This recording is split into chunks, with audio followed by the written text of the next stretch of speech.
Unsure of your dream? Study abroad destination? Clear your doubts. Videsh Consult. Call 9676502888. నమస్కారం, welcome to I dream. ధర్మ మార్గం with Vijitha కార్యక్రమానికి స్వాగతం.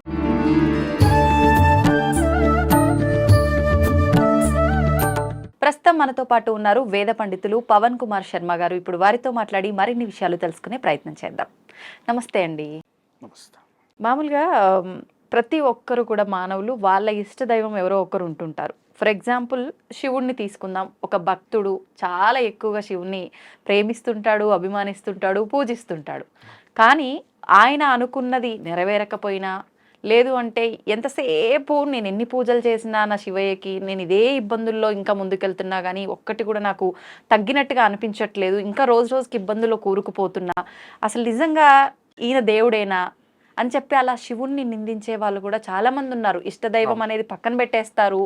ఒక మనిషిని మనిషి ఎలా తిట్టుకుంటారో అలా తిట్టేస్తుంటారు. నువ్వు దేవుడివే కాదు, నువ్వు అట్లా ఇట్లా ఇలా తిడుతూ ఉంటారు, ద్వేషిస్తూ ఉంటారు. నిజంగా దేవతా శాపం అనేది తగులుతుంది అంటారు.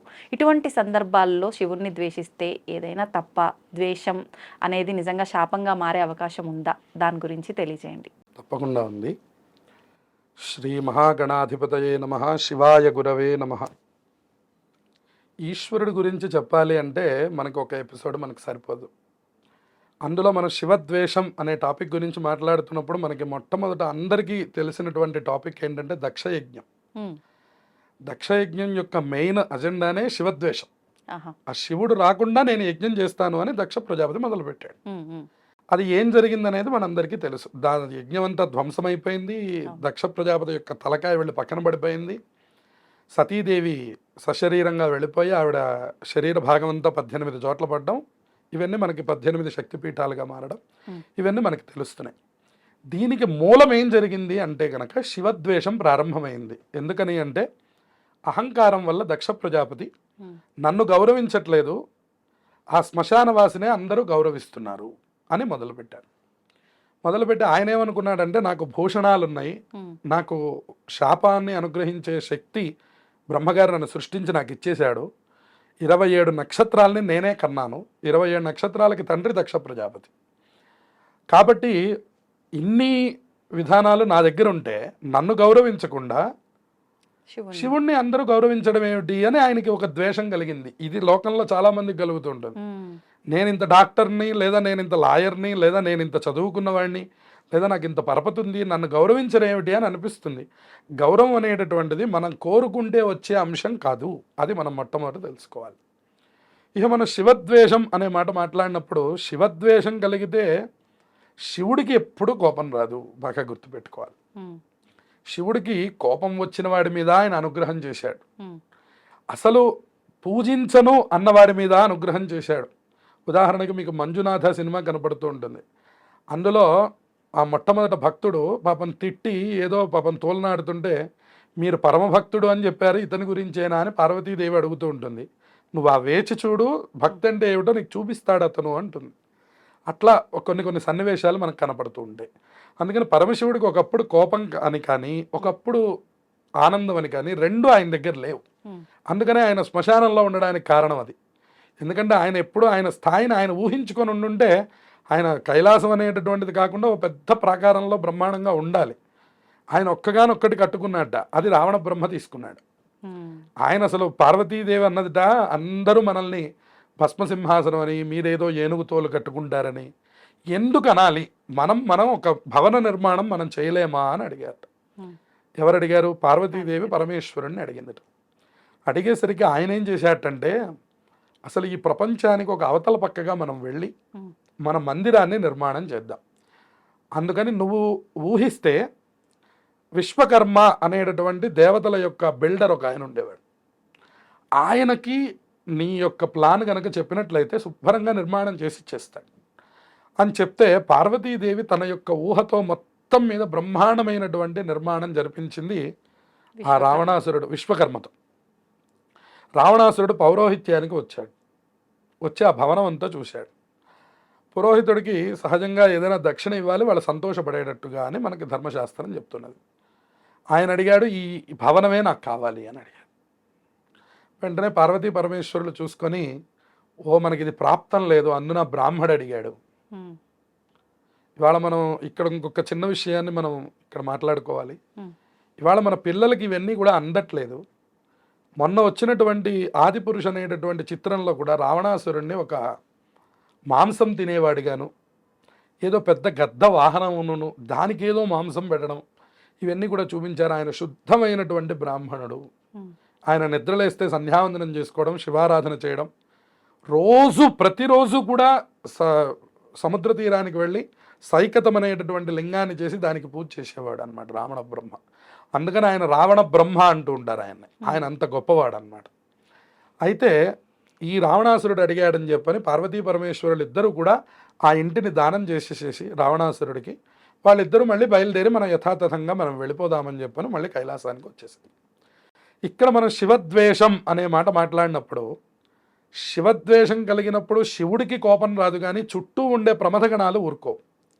అందుకని శివుడు ఎప్పుడైతే సతీదేవికి దగ్ధమైందనేంత వరకు ఆయనకు కూడా కోపం రాలేదుట. ఓ సతీ నువ్వు వెళ్ళొద్దు అని చెప్పాడు ఆయన. అంటే లేదు లేదు, పుట్టింటి వారి దగ్గరికి పిలవకపోయినా కూడా వెళ్ళొచ్చు అని మనకి ధర్మశాస్త్రం ఉంది, కాబట్టి నేను వెళుతున్నాను అన్నది ఆవిడ. నువ్వు వెళ్తే ఇబ్బంది పడతావు అన్నారు. అవసరం లేదు, అయినా నేను వెళ్తాను, నా అక్క చెల్లెళ్ళు అందరూ వచ్చారు, నేను వెళ్ళకపోవడం ఏంటి, మా నాన్న హడావిడిలో పిలవలేదేమో నన్ను, కాబట్టి నేను వెళుతున్నాను, అయితే వెళ్ళు అని చెప్పాను. వెళ్ళారు. వెళ్ళేసరికి ఆ ఘోరమైనటువంటి అవమానం జరిగింది. ఎప్పుడైతే సతీదేవి కాలు రాసి భస్మం ద్వారా మనకి శరీరాన్ని అర్పణం చేసిందో అప్పుడు పరమశివుడు ఉగ్రుడైపోయినాడు. ఆయన ఉగ్రుడైపోయి తన జటని తీసి భూమికి వేసి కొట్టంగానే వీరభద్రుడు ఉద్భవించాడు. ఆ వీరభద్రుడు ప్రమథగణాలన్నీ కూడా వెళ్ళి ఒక్కొక్కళ్ళకి ఒక్కొక్క గాయం చేశాయి. ఏమిటి? సూర్యభగవానుడికి మూతి మీద గుద్దారట, ముందు ఉన్నటువంటి పళ్ళన్నీ ఊడిపోయినాయి. సరస్వతీదేవి ఆ సభలో ఉన్నందుకు గాను ఆ ప్రమథగణాలు వెళ్ళి ఆవిడ యొక్క పళ్ళను తీసేశారు. అందుకనే ఆవిడకి పాల పాయసం నివేదన పెడతారు. సరస్వతీదేవికి పళ్ళు లేవు, సూర్యభగవానుడికి పళ్ళు లేవు, అందుకనే పాయసం ఎక్కువగా నైవేద్యం పెడతారు వాళ్ళకి. అలాగే ఒక్కొక్కళ్ళకి కూడా ఒక్కొక్క రకమైనటువంటి శిక్షలు వేశారు. ఆఖరికి మహావిష్ణువు బ్రహ్మగారితో సహా శిక్షలు పడ్డాయి ప్రమథగణాల ద్వారా. ఎందుకంటే శివుడు లేనటువంటి సభలోకి మీరందరూ వెళ్ళి కూర్చున్నారు, దాని గురించని మీరందరూ శిక్ష అనుభవించాలి అని ఈశ్వరుడేమో కైలాసంలో నృత్యం చేస్తున్నాడు, ప్రమథగణాలన్నీ కూడా ఆ యజ్ఞశాల దగ్గరికి వచ్చి వీళ్ళందరినీ ధ్వంసం చేశాయి. తర్వాత పరమశివుడు అక్కడికి వచ్చి ఒక్కటే మాట చెప్పాడు, మీరు ఇంత బీభత్సాన్ని సృష్టించడానికి ఈ యజ్ఞం పెట్టారు, ఈ యజ్ఞం చేయడం నాకేం ఇబ్బంది లేదు, ఈశ్వరుడు లేకుండా యజ్ఞం కూడా చేయవచ్చు, కానీ ఈ బీభత్సానికి కారణం నువ్వయ్యావు దక్ష ప్రజాపతి. నువ్వు యజ్ఞం చేసింది లేదు కానీ పాపం తెచ్చుకొని శరీరం మీద పెట్టుకున్నావు, అందుకని నీకు తెగి తల అగ్నిహోత్రంలో పడిపోయి భస్మం అయిపోయింది. ఇప్పుడు నీకు ఆ తల నేను ఇవ్వలేను, నీకు మేక తలకాయని ఇస్తున్నాను. మేక అంటే ఒక తక్కువ జాతి అని అర్థం అన్నమాట. అందువలన మేక తలకాయని నీకు ఇస్తున్నాను అంటే నింద అన్నమాట, తల మీద నింద ఉన్నవాడు అని అర్థం. అందుకని అక్కడి నుంచి దక్ష ప్రజాపతి మేక యొక్క శిరస్సుతో ఆ దక్ష ప్రజాపతిని కొన్నాళ్ళు ఆయన అనుగ్రహం చేశాడు అట్లా.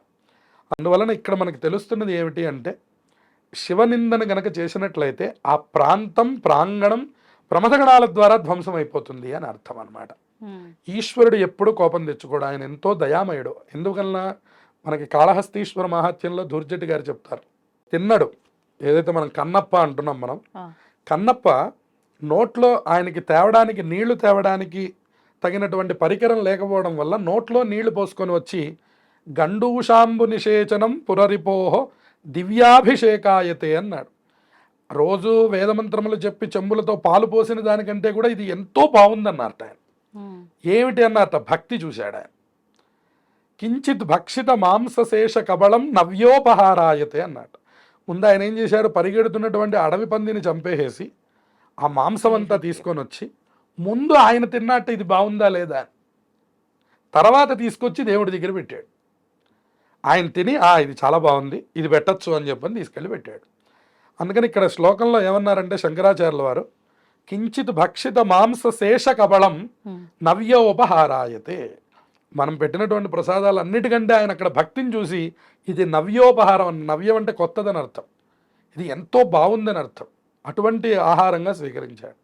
ఇదేంటయ్యా నువ్వు అట్లా స్వీకరించావేమిటంటే, భక్తి కిం నకరోత్యహో వనచరో భక్తావతంసాయకే, నేను ఎవరికి లొంగిపోతానయ్యా అంటే భక్తి ఎవరి దగ్గర ఉన్నదో వాళ్ళకి నేను లొంగిపోతాను. అందుకనే నాకు భోళాశంకరుడు అని పేరు ఆయనకి. ఆయన భోళావాడు. ఆయన దగ్గరికి వెళ్ళి మనం భక్తి ప్రకటించాలే కానీ మనకి ఇవ్వనటువంటిది ఏదీ లేదు. అందుకనే మీరు చూడండి, రాక్షసులు శివారాధన చేశారు, దేవతలు శివారాధన చేశారు, మనుష్యులు శివారాధన చేశారు, ప్రమథగణాలు శివారాధన చేశారు. మీరు ఏ శ్మశానంలో శివాలయం ఉంటుంది, మన గ్రామంలో శివాలయం ఉంటుంది, 12 జ్యోతిర్లింగములు శివాలయములుగా ఉన్నాయి, అన్ని చోట్ల పరమేశ్వరుడు ఉన్నాడు. ఇంకా లేని ప్రదేశం ఏమున్నది? అందుకని చెప్పని ఈ నాయనార్లు అని మనకి తమిళనాడులో ఉంటారు. ఆవిడ ఒకసారి ఏం చేసేదారంటే ఆ శివలింగం మీదకి కాలు పెట్టి పడుకున్నది ఆవిడ. వెంటనే గణపతి వచ్చి అడిగారట, ఏంటమ్మా శివలింగం మీదకి నువ్వు కాలు, అంటే మిగిలిన వాళ్ళని పెట్టమని కాదు ఇప్పుడు ఉద్దేశం. అంత స్థితిలోకి వెళ్ళిపోయిన తర్వాత మనకి శివలింగము ఇంకోటి తేడా ఏమీ తెలియదు మనకి. ఆ స్థాయి భక్తి రావాలి.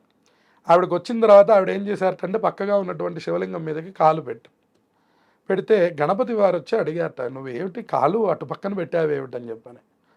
ఓహో, అక్కడ శివుడు ఉన్నాడా, మరి నా తల దగ్గర శివుడు లేడా ఇప్పుడైతే? అంటే నా తల దగ్గర శివుడు లేడా, కాళ్ళ దగ్గర ఉన్నవాడే శివుడా? కాదు కాదు, అయితే అటు తిరిగి పడుకోమన్నట్టు. ఇటు తిరిగి పడుకుంటే ఇప్పుడు అయితే నా కాళ్ళ దగ్గర లేడా శివుడు? అంటే ప్రపంచమంతా శివుడుగా ఉన్నాడు అక్కడ. మళ్ళీ కాళ్ళ దగ్గర శివుడు ఉన్నాడండి, తల దగ్గర లేడండి, తల దగ్గర ఉన్నాడండి, కాళ్ళ దగ్గర లేడండి అంటే ఇక్కడుండి అక్కడ లేడంటే మనం ఇంకా శివుడిని ఎక్కడ ధ్యానం చేస్తాం మనం? మీకు ఏది కనపడినా శివమయంగా ఉండాలి. అందుకనే మనం మన లోపల ఉన్నవాడిని కూడా శివం అనే అంటాం. ఇది పోతే శవం అయిపోయింది.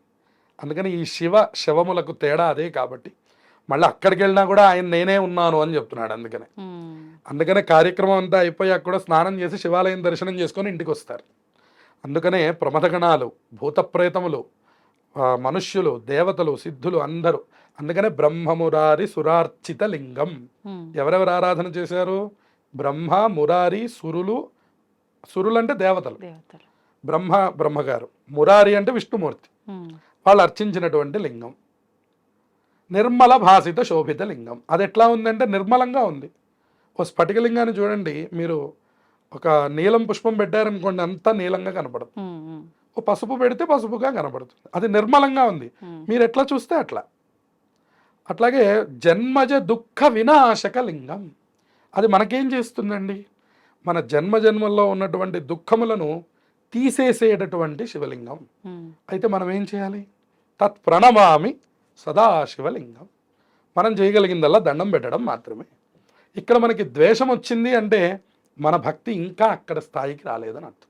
ఉదాహరణకు ఒక పిల్లవాడు ఎలా మాట్లాడతాడో అలా మాట్లాడినట్టని పరమాత్మ తీసుకుంటాడో, ఈ బుద్ధి ఎదిగినటువంటి వాళ్ళ యొక్క శిక్షా విభాగం అంతా కూడాను ప్రమథగణాలు చూసుకుంటాయి.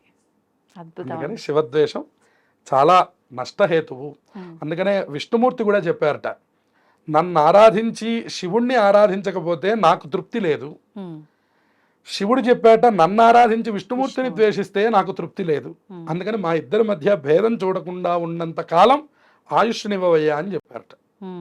అందుకని యథాంతరం నపశ్యామి తథామే స్వస్తి రాయుషి అన్నారు. అందుకని ఎవరిని ఆరాధించి ఇటు గొప్ప అని అటు కాకపోయినా, అటు గొప్పని ఇటు కాకపోయినా, ఈ రెండిటి వల్ల కూడా ప్రమాదం ఉంది. శివద్వేషం వల్ల ప్రమాదం ఉంది, విష్ణుద్వేషం వల్ల కూడా ప్రమాదం ఉంది. అందుకని ఏ దేవతని ద్వేషించడానికి మనకి ఏ హక్కు లేదు. చేయగలిగితే పూజించడం లేదా దండం పెట్టడం, 2 రకములే ఉన్నాయి. లేదా ప్రమథగణములు మనల్ని ఇబ్బంది పెడతాయి. శివుడు దయామయుడు, ఆయన ఎప్పుడు మనల్ని అనుగ్రహిస్తూనే ఉంటాడు. కాబట్టే మనం ఇంకా శివంగా ఉన్నాం, లేదంటే శవం అయిపోతాం. సంతోషం అండి, చాలా చక్కగా వివరించారు. ఓం నమః శివాయ. ఓం నమః శివాయ.